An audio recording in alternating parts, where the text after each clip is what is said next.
자, 우리 오늘 읽은 본문의 말씀은 너무도 유명한 아브라함과 이삭이 나오는 그런 얘기인데, 자, 오늘은 뭐 여러분들 많이 들었던 그 뻔한 내용이 아닙니다. 뭐 성경 조금 아는 분들은 아이고 오늘 또 목사님이 뭐 아브라함하고 이삭이 그 힘든 시험을 잘 순종해서 이겨냈다 뭐 그 내용이 나오겠구나 미리 짐작할지 모르겠는데, 오늘 전혀 그런 내용이 아니고 오늘은 이 본문 속에 나타난 하나님께 초점이 맞춰져 있습니다. 그리고 성경 조금 안다고 미리 설교 본문 다 자기가 결정하고, 그리고 그런 중요한 내용은 매번 들어도 얼마나 좋습니까? 우리가 십자가에 대한 예수님의 그 희생에 대한 설교를 한 번만 듣고 말아야 되나요?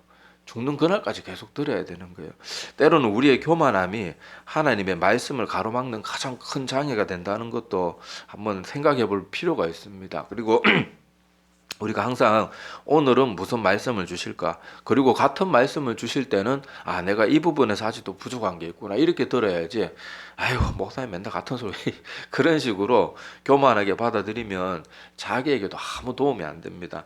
자, 하여튼 오늘 이 본문에 나오는 내용을 보면은 참 우리 인간의 입장에서는 감당하기 힘든 시험이 맞습니다. 이게 보면 여기 아브라함을 시험한다고 할 때 이 시험은 테스트지, 우리 사단 마귀가 우리에게 주는 시험은 템테이션, 영어 성경에 보면 템테이션으로 되어 있고, 하나님이 우리를 연단하고 우리를 한 단계 높이시기 위해서 그렇게 할 땐 테스트라고 그렇게 표현이 되어 있거든요. 자, 그래서 하나님은 우리를 테스트하는 것이지 멸망에 빠뜨리려고 템테이션 유혹하는 게 아니에요. 자, 그래서 하나님이 아브라함을 여기 오늘 1절에도 나오지만 22장 1절에도 나오지만은 아브라함을 테스트 한번 해보시려고 이렇게 하시는 거예요. 자, 그래서 무슨 명령을 주십니까? 막 진짜 이건 말이 그렇지, 이게 보통 자기 아들을 번제로 드리래요. 번제로. 이게 여러분 말이 번제지. 우리 한 번씩 음식 급하게 먹거나 잘못 먹어갖고 체하면 어떻게 합니까?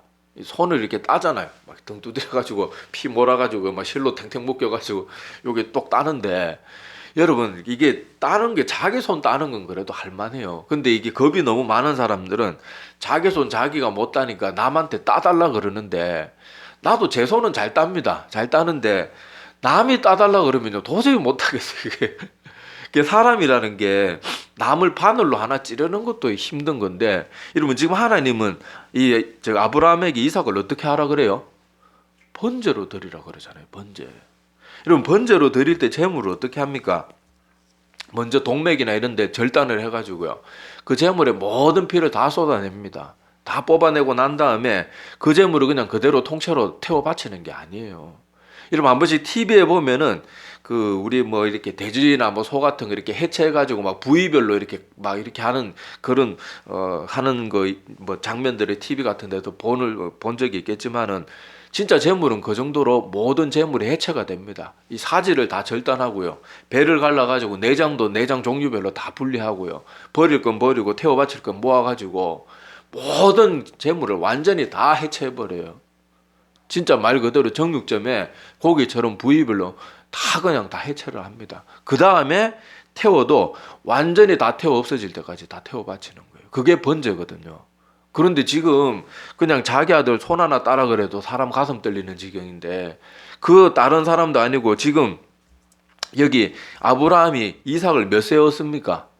나이 100세였잖아요. 그래서 여기 보면 저기 하나님께서도 내 사랑하는 아들을 바치라 그렇게 말을 하거든요.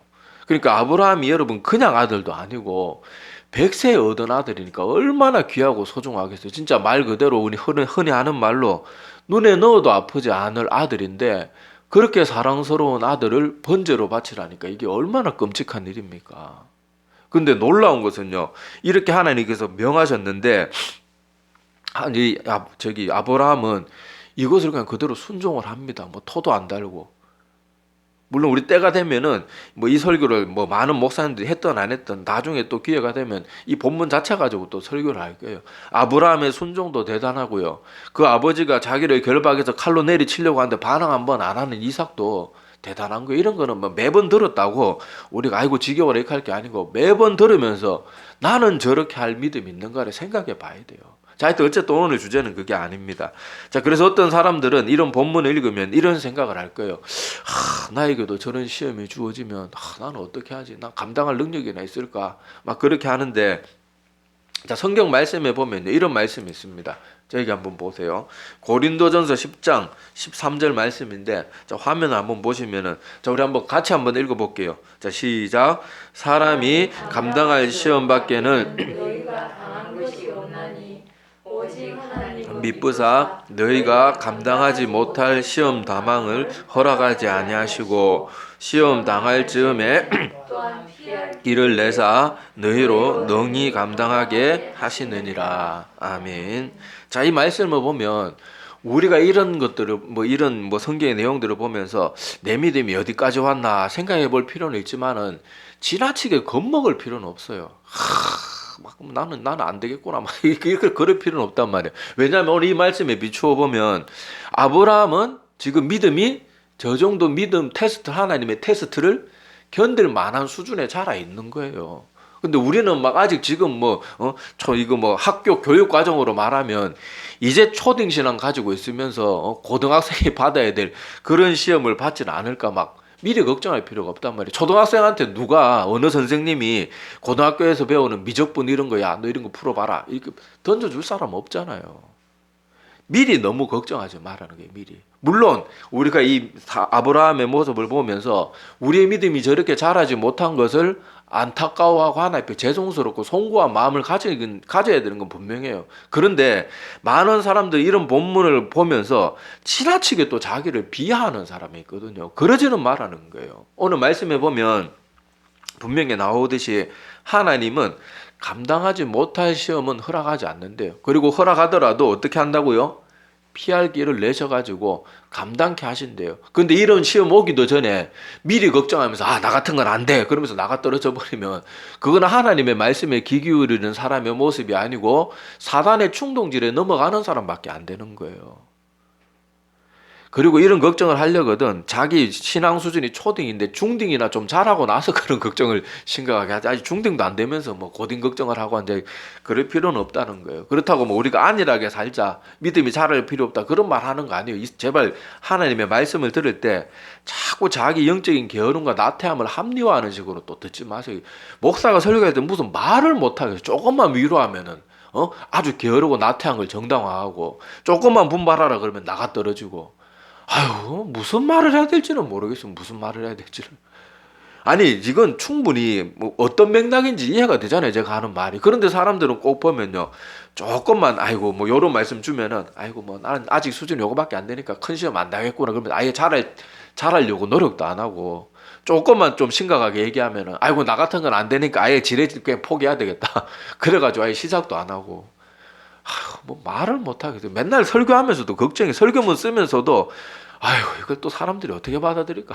오만 걱정이 다 돼요. 자, 하여튼 간에 하나님께서 이런 엄청난 시험을, 테스트를 아브라함에게 주셨는데 이미 아브라함은 이 정도의 수준에 자라있던 하나님이 아셨기 때문에 이 자리로 인도하시는 거예요. 그리고 오늘 말씀을 가만히 보면요. 하나님이 아브라함을 말 그대로 테스트하는 것이 정말로 번제로 잡으라고 한 건 아니라는 걸 알 수가 있습니다. 자, 그걸 어디서 알 수 있는가 하면요. 자, 여기 보면 아브라함이 칼로 내려치려고 할 때 하나님의 사자를 통해서 아브라함 급하게 말린 것도 있지만은 자, 그 다음에 아브라함이 정신 차리고 뒤를 돌아보니까 뭐가 있었다고 되어 있어요? 아니, 하필 그 자리에 하필 그 자리에 순양이 왜 또 하필 그게 뿔에 또 왜 그 수풀에 왜 걸려 있냐고요. 자, 이걸 보면 하나님이 그 지시할 땅으로 가라 그랬잖아요. 이미 그 자리에 다 세팅을 해 두신 거예요. 그리고 하나님은 뭘 보고 계시는 거예요? 순종하나 안 하나를 보시는 거예요. 그리고 성경에 보면 하나님께서 이방 민족들이 정말 인신제사를 드리는 이방 민족들이 많았습니다. 근데 하나님이 그 이방 민족들 다 어떻게 합니까? 다 멸망시켜 버리잖아요. 그리고 인신제사 같은 건 절대로 너희들이 본받아서도 안 되고 나는 그런가 너무너무 미워하고 그런 거 싫어하시는 하나님이다. 스스로 그렇게 밝히셨어요. 그러니까 하나님이 지금 아브라함에 이렇게 하신 것은 어디까지나 테스트고 양도 다 준비해 주신 거 보면은 하나님은 처음부터 이삭을 번제로 받을 그런 마음이 없으셨어요. 그냥 아브라함의 순종을 보시고 또 아브라함을 연단하는 그런 시간들을 위해서 말 그대로 테스트, 시험의 과정을 통과하게 하신 것이지 정말로 나도 한번 다른 신들처럼 인신제사 같은 어마어마한 제사를 한번 받아봐야 그게 아니란 말이에요. 자, 하여튼 이런 내용들을 보면서 하여튼 사람들은 아까 말했다시피 하나님이 왜 우리 인생 가운데 이런 시험들, 이런 테스트, 때로는 너무너무 힘든 거, 내 힘으로는 잘 감당하기 힘든 이런 테스트를 왜 하실까? 그런 생각을 가진단 말이에요. 그리고 이런 본문 볼 때마다 아까도 말했다시피 아유 저걸 어떻게 하나? 그런 생각을 한단 말이에요. 그리고 또 사람들이 어려운 일을 당하거나 믿음 생활하면서 힘든 일을 겪으면 나 하나님 잘 믿는데 하나님 우리 연약함을 다 아시면서 왜 자꾸 이렇게 연단의 시간, 아픔의 시간들을 왜 자꾸 허락하시지? 그런 생각들을 할 수 있단 말이에요. 자, 그런데 우리가 이런 생각들이 들 때 기억해야 될 것이 뭔가 하면, 자, 분명히 하나님께서는 아들 이삭을 번제로 바치라고 했지만 결과는 우리가 다 알고 있잖아요. 결과는 어떻게 하셨어요? 안 받으셨어요. 테스트로 끝난 거예요. 그런데 우리가 오늘 하나님이 하신 일을 생각해 보잔 말이에요. 오늘 말씀의 제목이 뭡니까? 하나님께서는 우리를 위해서 뭘 하셨는가? 우리는 조금만 하나님이 우리 삶 가운데 무엇을 요구하고 조금만 우리 가운데 시험을 주시거나 아픔의 시간들을 허락하시면 하나님이 나한테 왜 이러시나? 막 불평불만에 빠지고 막 섭섭함에 빠져가지고 어쩔 줄을 몰라 하고 헤어나지를 못해요. 그런데 하나님께서는 분명히 하나님이 아브라함과 이삭에게 정말 엄청난 테스트, 시험의 거리로 허락하셨지만은 결국은 하나님이 그거 하나도 받지 않으시고 실제로 뭐 이삭 잡아 바친 거 아니잖아요. 오히려 다른 순양까지 다 준비하셔가지고 딱 폰만 잡았는데 거기까지만 하나님이 다 기쁘게 나머지는 다 한 것처럼 다 받아주시고 오히려 자기 스스로 자기가 받을 재물까지 다 준비해 두셨던 것 우리가 분명히 본단 말이에요. 우리 인간은 하나님이 이렇게 대하신단 말이에요. 근데 정작 하나님은 그 아들을 어떻게 하셨냐고 이걸 생각해 보잔 말이에요. 우리가 조금만 시험 당하면 하나님 나한테 왜 이러시나 뭐 복도 크게 안 주시면서 다른 사람들처럼 잘 먹고 잘 살게 해주지도 않으면서 맨날 하나님 잘 믿는데 왜 이런 힘든 일들이 생기고 왜 어려움이 생기고 하나님이 나한테 왜 이러시나 모르겠다고 막 그렇게 말하는 우리가 하나님은 어떻게 하셨는지 보자고요. 하나님은요 자기 아들을 어떻게 하셨습니까? 하나님이신 그분이 자기 아들을 이 땅에 무려 33년 동안이나 피조물의 모습으로 지렁이만 우리 인간으로 말하면 우리 인간이 지렁이만도 못한 존재가 됐는데 그걸 33년 동안에 하나님이 그냥 두시는 거예요.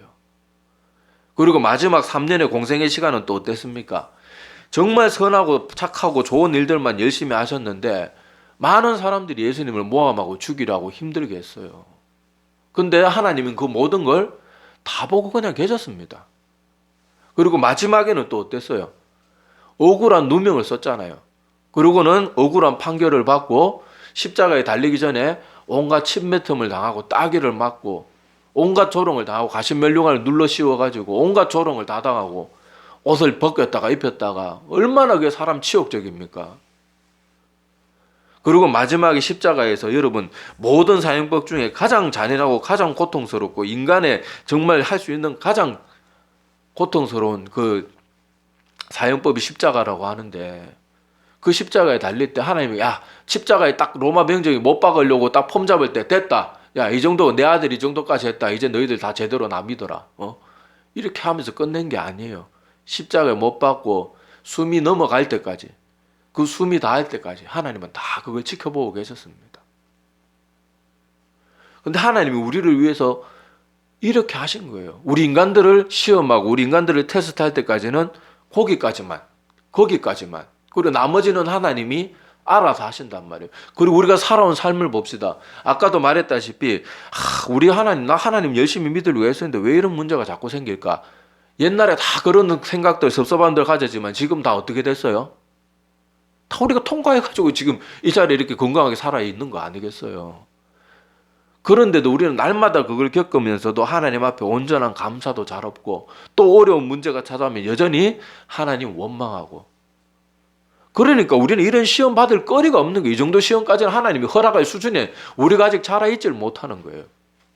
그래도 여전히 또 작은 시험 오면은 또 원망불평하고 또 하나님 섭섭합니다 그러면서 그러고 하나님이 우리를 위해서 얼마나 대단한 것을 먼저 주셨는지 하나님은 먼저 이 모든 것을 다 희생하셨단 말이에요. 다 주셨단 말이에요. 우리에게는 폰만 잡는 것까지만 하시지만은 하나님은 모든 걸 다 하셨단 말이에요. 자기 아들도 아끼지 않으시고, 그리고 아들이신 예수 그리스도는 자기의 목숨을 내어주시면서까지도 하나님, 제가 요 정도까지만 하면 안 되겠습니까? 이 정도까지만 하면 돼. 이거 아니에요.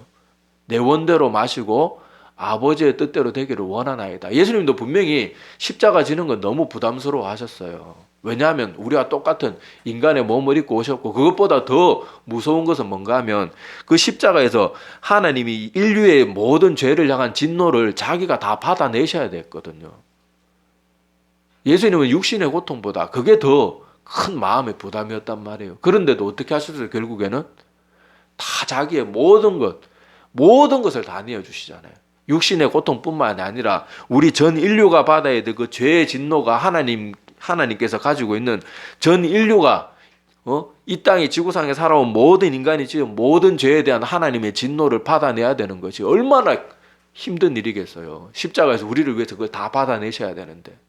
그런데 예수님은 우리를 위해서 그 모든 것들을 다 감당하신 거예요. 그러니까 하나님께서는요, 이 모든 것을 우리에게 다 해주셨는데, 우리는 성경에 이런 말씀들을 보거나 아니면 아까도 말했던 것처럼 우리 인생 가운데 크고 작은 어려운 문제들이 생기면 하나님이 날 위해서 먼저 베풀어 주신 건 생각도 안 하고, 맨날 하나님은 날 위해서 목숨을 내어줬는데 우리는 그냥 내 손끝에 가시 하나 박혀 있다고 맨날 불평하고 짜증 부리고 앉아 있는 거예요. 이게 얼마나 배은망덕하고 얼마나 잘하지 못하고 한평생을 신앙생활해도 여전히 그런 모습 가운데 있는 것이 우리의 신앙생활이 아닌지 모르겠어요. 우리의 신앙생활이 꼭 뭐 어떤가 하면요, 잠언에 이 말씀이 저는 생각이 나요. 자, 잠언 29장 21절 말씀인데요. 자, 이런 말씀이 있습니다. 종을 어렸을 때부터 곱게 양육하면 그가 나중에는 자식인 채 하리라. 하나님이 우리 인간들을 너무너무 사랑하시고 너무너무 큰 사랑을 날마다 베풀어 주시니까 이제 이것들이 지가 누군지를 몰라요. 우리는 누구예요? 하나님의 피조물이고, 하나님의 피조물이면 당연히 어떻게 살아야 돼요? 창조주의 명령을 따라 살아야 됨에도 불구하고 우리 어떻게 삽니까? 죄 가운데 살잖아요. 날마다 거역하면서 살잖아요. 그래도 하나님이 사랑해 주시니까 주제를 망각하고, 우리는 하나님 앞에 영원히 진노를 받아가지고 저 지옥불에 던져줘도 아무 할 말이 없는 존재인데, 하나님이 계속 사랑을 베풀어 주시니까 조금만 어려움이 있으면 하나님 저한테 이러실 수 있습니까? 저 날마다 예배드리고 날마다 헌금 꼬박꼬박하고 날마다 11조도 바치고 충성 봉사도 하고 다 했는데 저한테 이러실 수 있습니까? 그러고 앉아 있는 거예요. 까맣게 잊어버린 거예요. 자기의 원래 신분이 뭔지, 자기가 어떤 하나님의 진노를 받아야 되는지는 생각도 안 하고, 하나님이 잘해주니까, 날마다 사랑으로 참아주고 인내해주니까 지 꼬라지를 모르는 거예요. 그러고는 맨날 하나님 앞에서 얼마나 교만하고, 우리가 하나님 앞에 나와서 기도하고 하는 모든 것들도요, 하나님이 날 위해서 얼마나 큰 사랑을 베풀어 주셨는지에 대한 감사는 없어요. 신앙생활 하는 동안 감사가 뭐지? 기쁨이 뭐지? 몰라요. 그냥 나와서 맨날 아이고 하나님 저는 왜 이 꼬라집니까? 남들 남편들은 다 진급하고 뭐 다 잘 나가고 뭐 남의 아들은 뭐 다 좋은 대학 가고 있는데 우리 집은 왜 요 모양 못 꼬라집니까? 나 하나님 열심히 저 모태신앙이라고 한 번도 예배도 빠진 적도 없는데 왜 이 모양입니까? 하나님이 날 위해서 어떤 걸 주셨는지는 생각조차 안 하는 거예요. 맨날 내 시각과 내 생각 속에 갇혀가지고 하나님을 향한 기쁨과 감사와 감격이 없는 거예요. 그러니까 신앙생활을 한평생 해도 기쁨이 없어요. 구원의 감격이 뭔지를 몰라요. 내가 얼마나 큰 죄인이라는 걸 깨닫지 못하니까 감사가 없는 거예요. 사람이요, 하나님 앞에 내가 어떤 존재인지를 알게 되면요, 정말 얼마나 내가 큰 사랑과 구원의 그 모든 값진 것을 은혜로 받았느냐, 그거에 대해서 감탄하듯이 감사와 기쁨이 나올 수밖에 없어요. 근데 사람들은 하나님을 그렇게 안 믿어요. 감사와 감격은 온데간데 없고, 조금만 나 교회 다니면 나 잘 돼야 되는 거 아니야? 이런 생각에만 빠져가지고 하나님 앞에 감사도 없고 기쁨도 없고 뭐가 뭔지도 모르고 그냥 무미건조한 신앙생활만 한평생 하다가 멸망에 이르는, 그건 거듭난 믿음이 아니거든요. 그런 믿음은 우리가 하나님 앞에 신앙생활 하면서 우리의 마음이 아프고 답답한 건 나의 부족함 때문에 아프고 나의 부족함 때문에 하나님 앞에 울고 무르짖고 회개하고 기도해야 돼. 그런 기도는 울면서 안 하고 맨날 내가 잘 안 되는 거 가지고 복 못 받는 거 가지고 그 복도 이미 구원의 복이라는 엄청난 복을 받아 누리고 예배 자원 마음껏 드릴 수 있는 엄청난 복을 받았으면서도 그건 복이라고 생각 안 해요. 그저 사람들이 생각하는 복은 세상적으로 잘 되는 것만 복이라고 생각해요. 나 같은 큰 죄인이 하나님 앞에 나와서 오늘도 이렇게 귀한 말씀 들을 수 있다는 것도 얼마나 큰 복인데 이런 건 복이라고 생각 안 한다니까요. 그래서 맨날 축복이나 선포하고 막 그러는 것만 좋아하고 그런 목사들만이 진짜 목사라고. 야, 목사라면 저렇게 위로할 줄 알아야지. 나중에 하나님 앞에 심판대 서면은 어떤 목회자가 여러분을 정말 위해하는 목회자인지 그때 다 낱낱이 드러날 겁니다. 우리가 정신 차려야 돼요. 종을 어렸을 때부터 곱게 양육하면 그가 나중에는 자식인 채 하리라.